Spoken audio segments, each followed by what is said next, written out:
Hi, hold on, let me turn the light on. I didn't realize it was so dark. That didn't help. Hold on.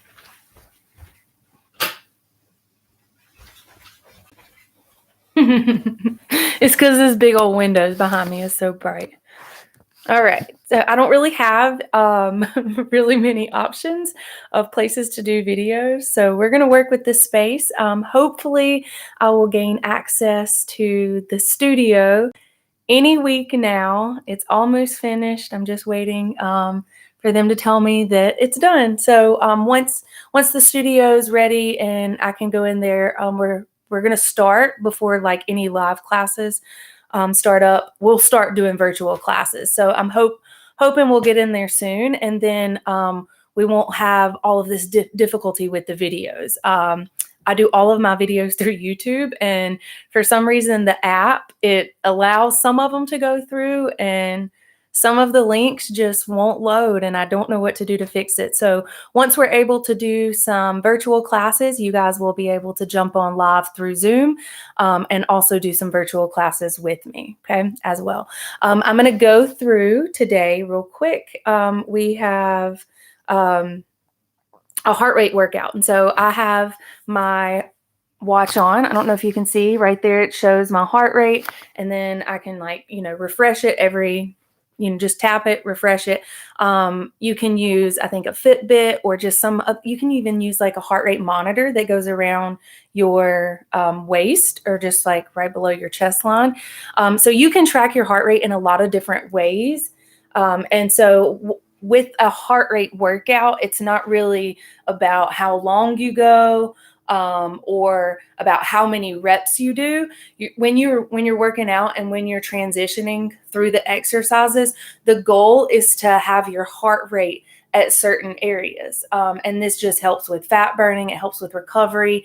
We're able to reach those maxes and our max power output. So just think about it, like if you're kind of moderately doing squats for a long period of time, you're going to get bored. But if I ask you to, do a squat jump, it's going to be really, really hard, but I only want you to do it for 15 seconds. You're going to be able to give me a lot more in that 15 seconds, those short little bursts, okay, to really increase the heart rate. So I'm going to stop talking, and I want to go through the zones. And a lot of people, if you, I have a zone chart. So if you go back to the 7-day kickstart and you look in day 5 cardio, there's a zone chart in there. So there was a calculator so that you could calculate your max, your target heart rate and your max heart rate. But then there's also a zone chart in there so you can kind of get an idea of where your zones are.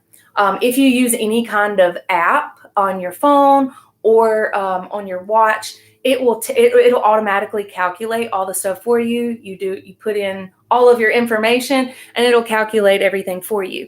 On my Apple Watch, there is an app called Zones, and it has like 3 little orange lines, and I love it because it vibrates when you reach certain zones. So if you're working out and you're in zone 2, whenever you get to zone 3, it's going to vibrate, and so you don't even have to stop. You're hitting those zones, okay? So if you do not have a way of tracking your heart rate, if you don't have a watch or any kind of heart rate monitor, we like to use the perceived rate of exertion, okay? So you're just going to kind of mentally think of or assume where you think your heart rate is, okay? So I put it on there with the little descriptions. Zone 1 is easy, manageable. You can do this for a while. So in today's workout, you have a 5-minute brisk walk where you're in zone 1. This should be easy, manageable, but you feel like you're working out. So not just a little stroll. You have a nice, good brisk walk. You feel the heat building inside your body. You feel your breath. Your heart rate's elevated, and you're kind of starting to breathe a little bit heavier, but it's totally manageable. You just feel kind of like you're working out. Zone 2, and that's always going to be kind of like your warm up. Zone 2, it feels like a workout. You feel tension, your muscles are burning, and you're breathing heavier.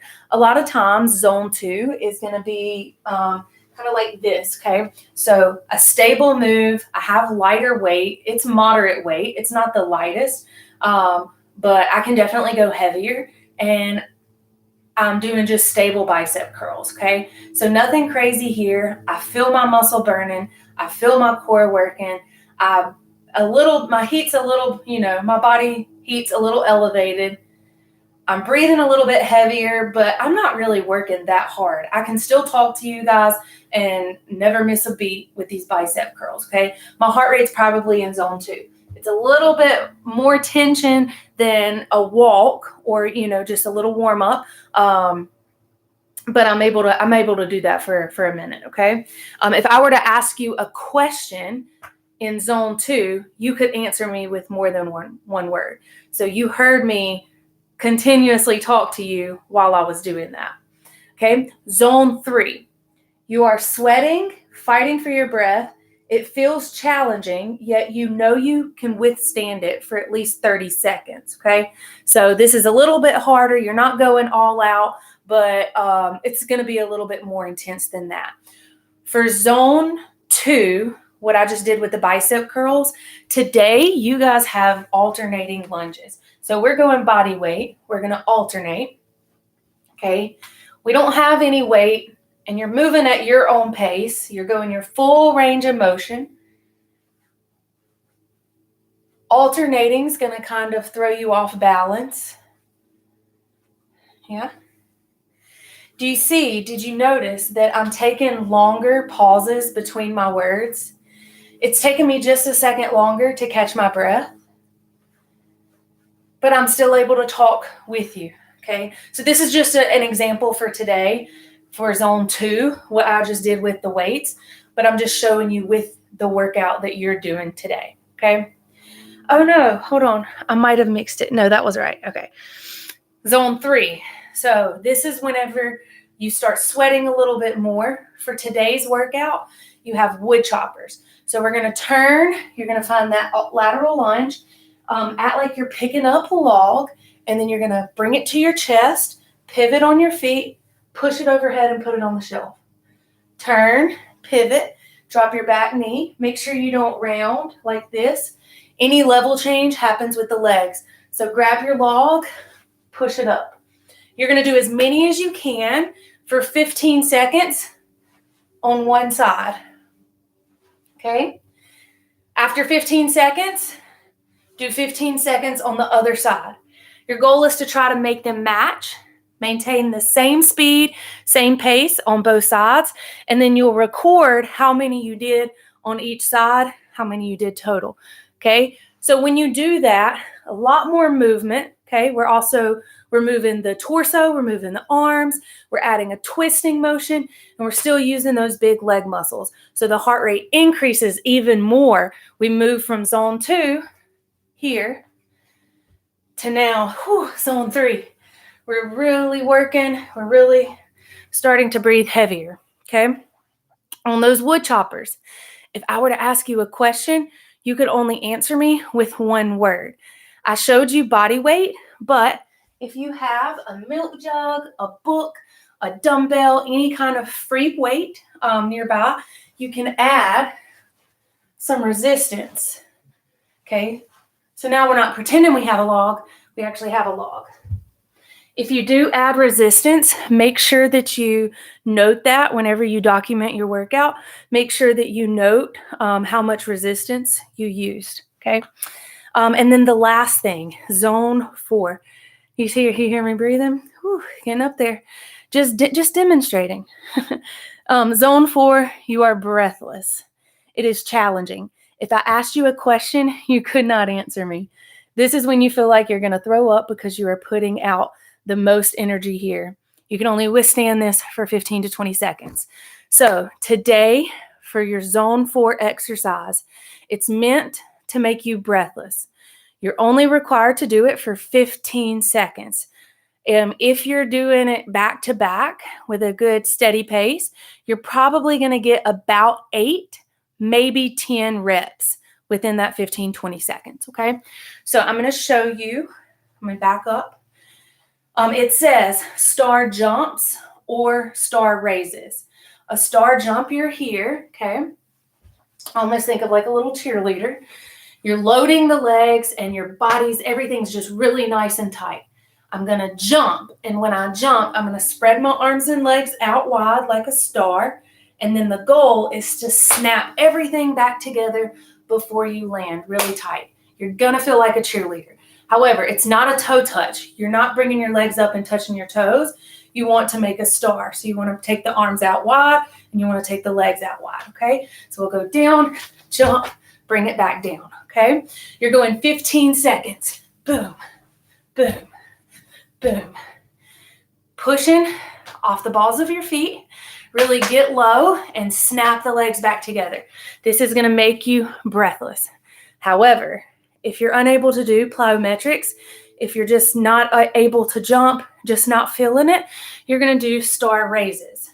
Now with these, what makes our heart rate increase is that big power press from the quads and that big range of motion, okay? So we don't want to replace it with jumping jacks. That's going to kind of get our heart rate up, but we're not creating power. We can get our heart rate even higher. So what you're going to do is you're going to squat, you're going to get really, really, really low, and you're going to push that leg up there. You're going to get really low, push, right there, push. So we're still using those powerful legs.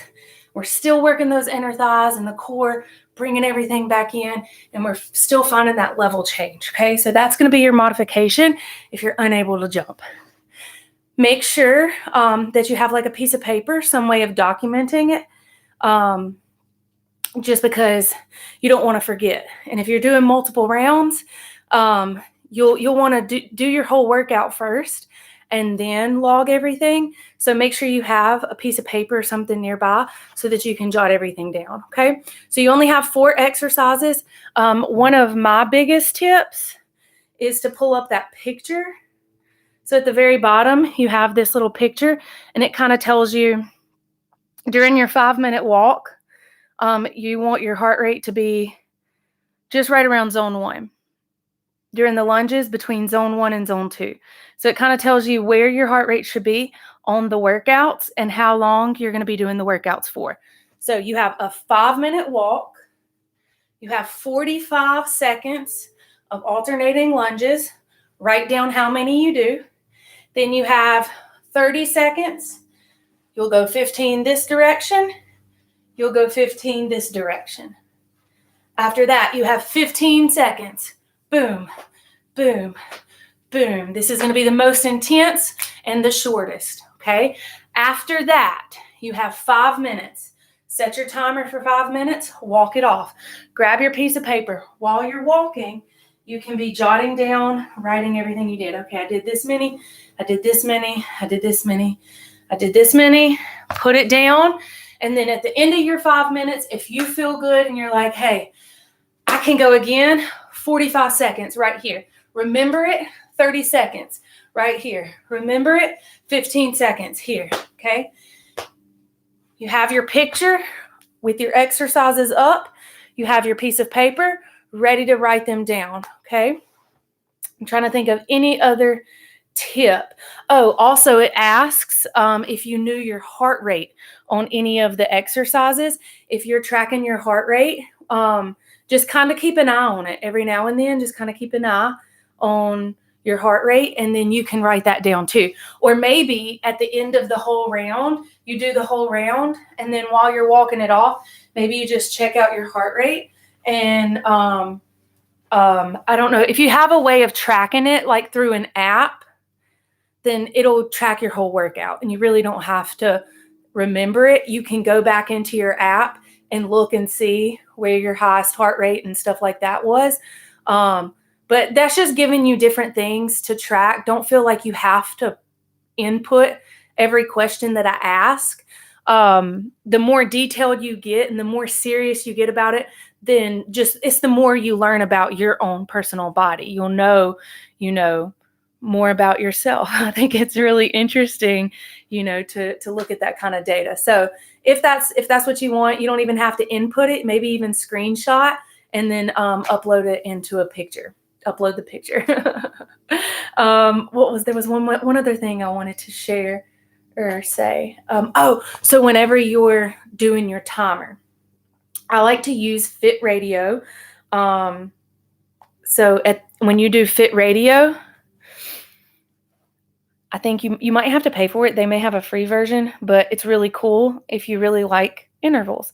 At the bottom, so I'm going to have to play a song, y'all. I'm sorry. At the bottom, it has a little thing where you can, I'm just pop mood. All right, here it comes. Sorry, it's taking so long.